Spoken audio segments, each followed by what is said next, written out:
Hello and welcome to today's lesson. Today is the second lesson of 9.04, which is all on indices, powers and roots. So today we're going to be learning how to use the division law with indices. So the learning objective is to know how to use the division law with indices.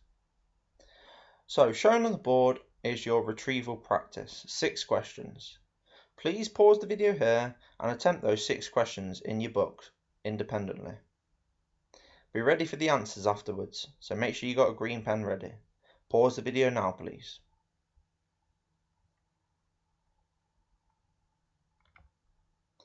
And on the board are your answers. So marking in green pen, give yourself a score out of 6. And thank you for doing that. Be ready to move on to the first I do and we do of the lesson. Okay, so we saw the multiplication law last lesson, and today we're going to be seeing the division law. So again, we've been asked to write as a single power, and we've got 2 powers here.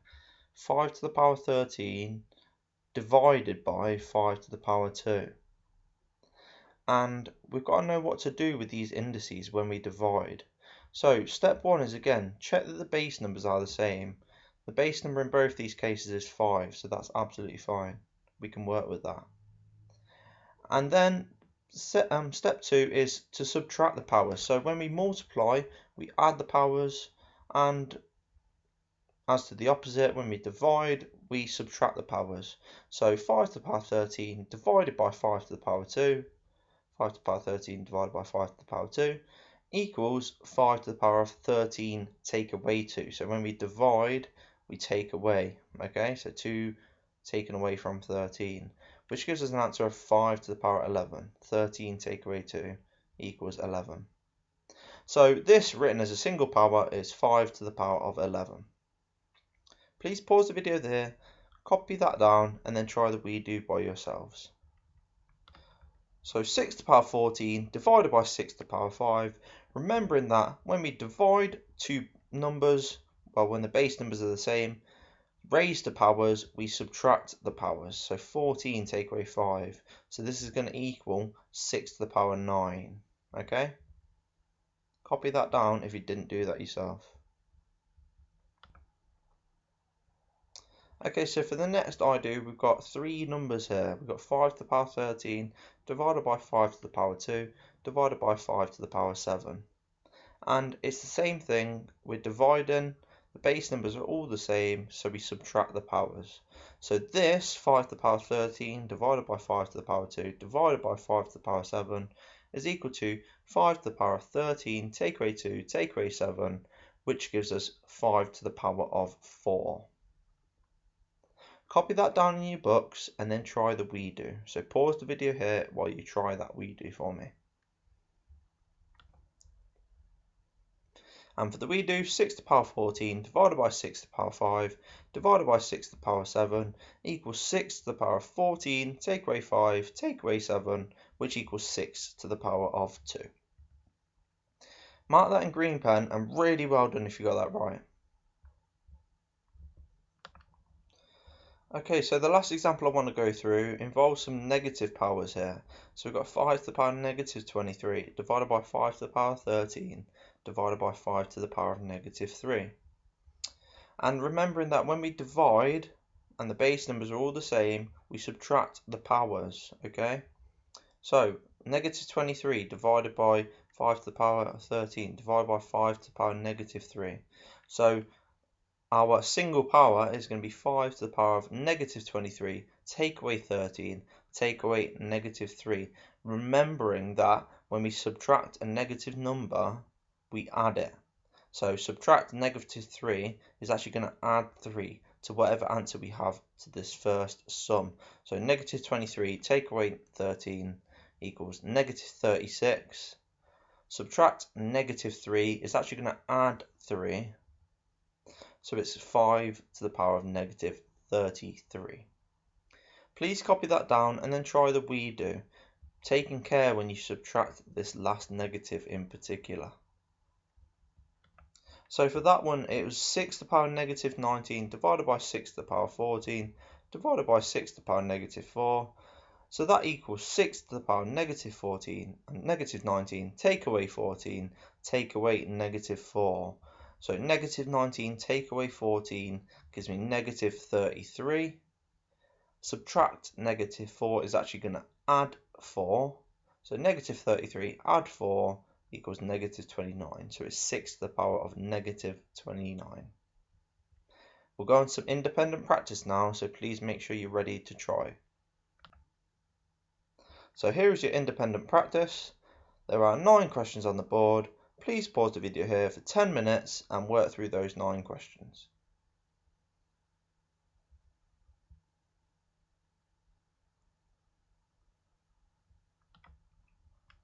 And then for question 2, 6 questions with some slightly more difficult questions. So pause the video here for 5 to 10 minutes and work through those questions too. We'll go through the answers afterwards, so pause the video here and have a green pen ready. So shown on the board are your answers. Here's question 1 at the top, here's question 2 at the bottom. Please pause the video here and mark all your answers in green pen and be ready to move on to the next section of the lesson.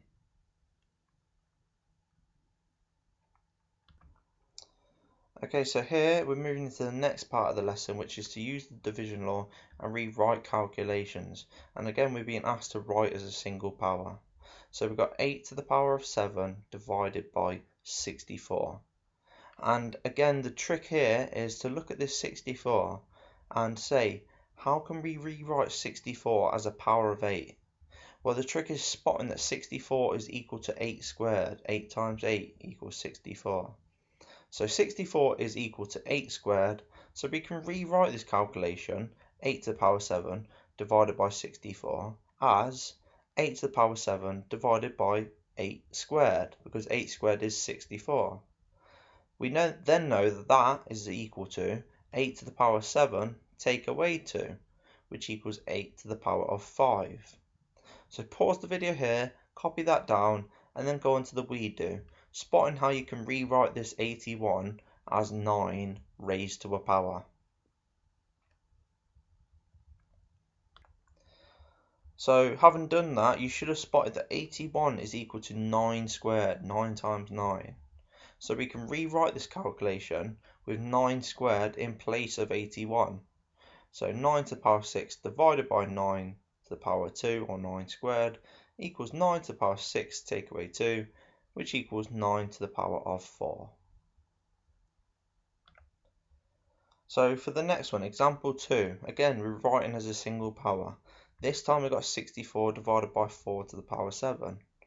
And again we're looking at 64 and we've got a spot. How can we rewrite this as 4 to a power? So 64 is equal to 4 to the power of 3. So we can rewrite this calculation, 64 divided by 4 to the power 7, as 4 to the power 3 in place of 64, because we know they're equal, divided by 4 to the power 7, which is equal to 4 to the power 3 take away 7, which gives 4 to the power of negative 4. So please pause the video there, copy that down, and then try the we do for yourselves.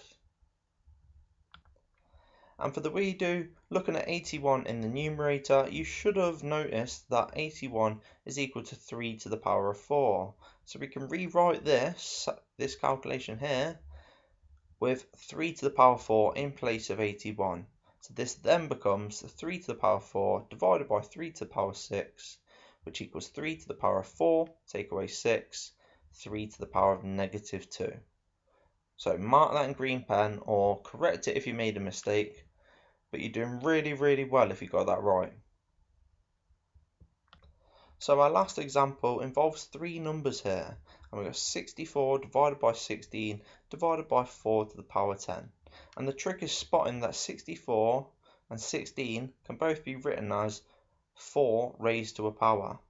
So 64 is equal to 4 to the power 3. 16 is equal to 4 to the power 2. So we can rewrite this initial sum here, this sum, as 4 to the power 3 in place of 16, because we know they're equal. 4 to the power 2 in place of 16, because we know they're equal. 4 to the power 3 divided by 4 to the power 2 divided by 4 to the power 10, which equals 4 to the power of 3 take away 2 take away 10, which equals 4 to the power of negative 9. So pause the video there, copy that down, and then go on to the we do. Spotting how you can rewrite 81 and 9 as 3 raised to a power. So for that last we do, the trick was to spot 81 is equal to 3 to the power 4, 3 times 3 times 3 times 3, and 9 is equal to 3 squared, 3 times 3. So rewrite this initial sum here with 3 to the power 4 in place of 81, 3 squared in place of 9, so it becomes 3 to the power 4 divided by 3 to the power 2 divided by 3 to the power 10, which equals 3 to the power 4 take away 2 take away 10 equals 3 to the power of negative 8. And that is absolutely superb if you can get that right independently. Really well done if you did. Okay, so to finish this lesson, there are 6 questions on the board. Please pause the video here for 10 or more minutes if needed and work through those 6 questions. We'll go through the answers afterwards, so have a green pen ready. Please pause the video here. And there are your 6 answers. Thank you for listening today. This was lesson 2 of 9.04, the division law of indices. So please tune in for the next lesson. See you again soon.